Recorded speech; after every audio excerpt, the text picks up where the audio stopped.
Welcome to the Sunshine Cathedral, and thank you for clicking on to this sermon. I know you're going to enjoy it, and I hope and pray that it will help you in your spiritual walk. We try to give our very best, and we promise that we'll give our best in 12 minutes. So in 12 minutes, I'd like to share some more words with you. But right now, let's step inside and enjoy the sermon together.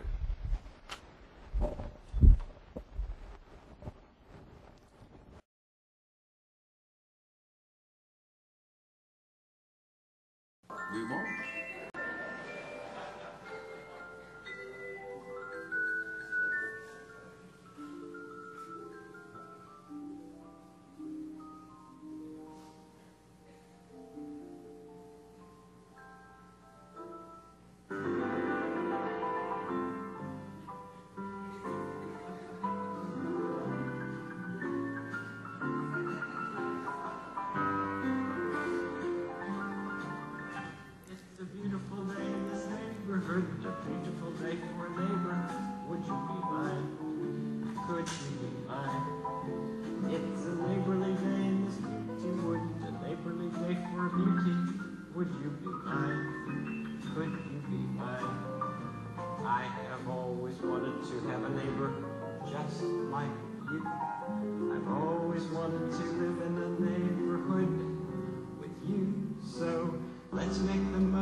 Now, I didn't grow up with Mr. Rogers, but my two kids, Jeff and Teresa, did.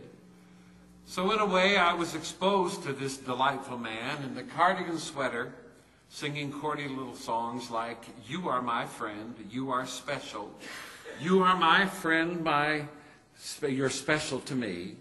You are the only one like you, my friend, like you." Now, lyrics like that will not sell millions of records, but they entranced millions of kids with their gentle truth.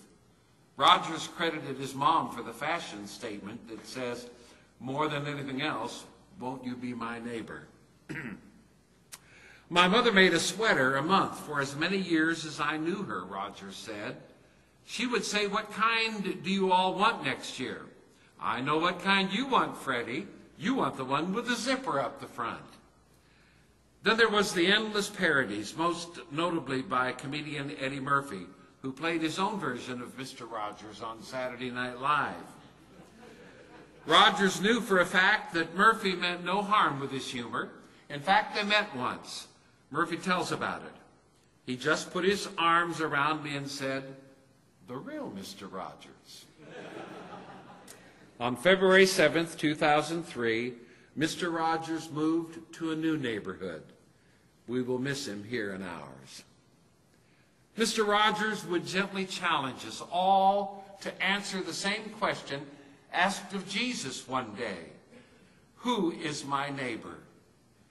Jesus answered it in a Roger-esque way by telling a story. It's a story so famous that it forever changed a name for a despised people into a description of someone who offered unselfish, almost heroic help to another in need, the Good Samaritan. Oh, the priest who passed by gets a bad rep. We forget that if he had stopped and touched the man, who might have been dead, he wouldn't have been able to work until his place in rotation came up again. He would have been unclean. The same is true of the Levite, who was under the same holiness code. It was not an easy decision for either of them to pass by, but it was an unfortunate decision for each of them, as Jesus told the story.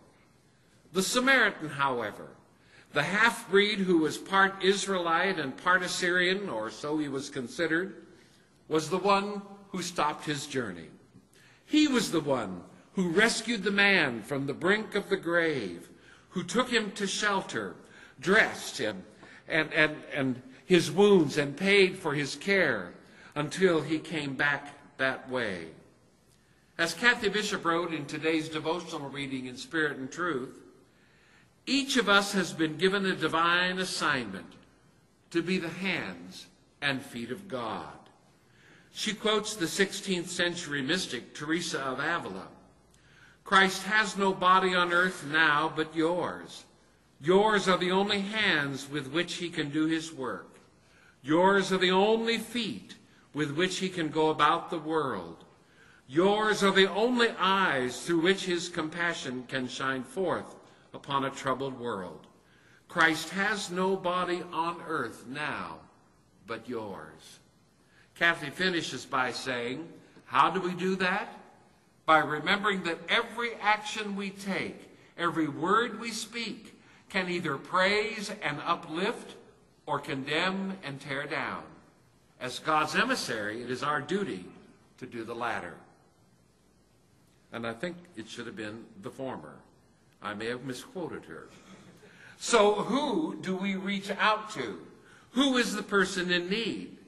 The priest?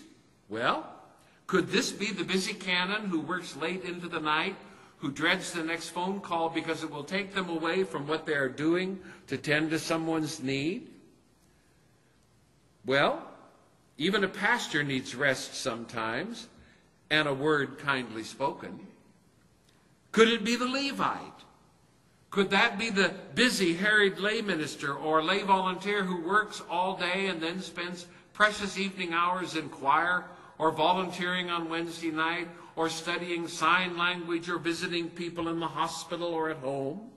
Yes, it could be that the best of our lay leadership can get so busy that they rush right by the person in need to get to their appointed tasks, meeting the needs of yet other people. But before we jump to judge, remember, it's so easy to criticize another unless we walk a mile in their shoes.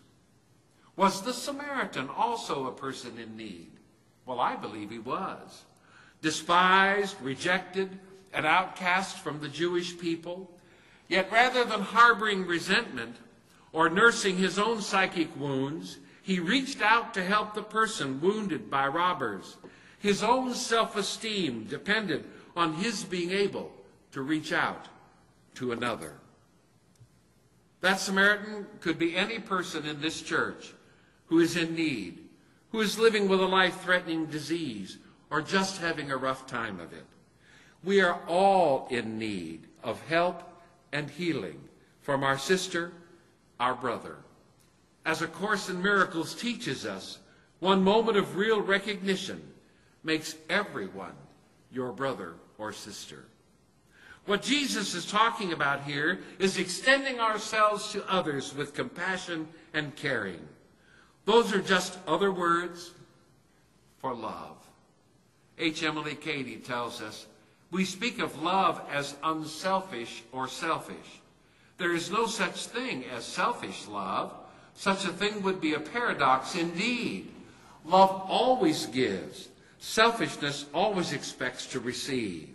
The law of love must be the law of giving, the law of ministration to others, not from sense of duty, but from spontaneity and delight. C.K. Chesterton tells us, the Bible tells us to love our neighbors and also to love our enemies, probably because they are generally the same people. Oh, well. He also tells us, love means loving the unlovable, or it is no virtue at all. Mother Teresa gives us these final words. Spread love everywhere you go. First of all, in your own house. Give love to your children, to your wife or husband, to a next-door neighbor. Let no one ever come to you without leaving better and happier. Be the living expression of God's kindness. Kindness in your face, kindness in your eyes, kindness in your smile, kindness in your warm greeting. So I say love the one in need, and you'll discover love in your neighborhood. And you know what? That's the truth. Amen.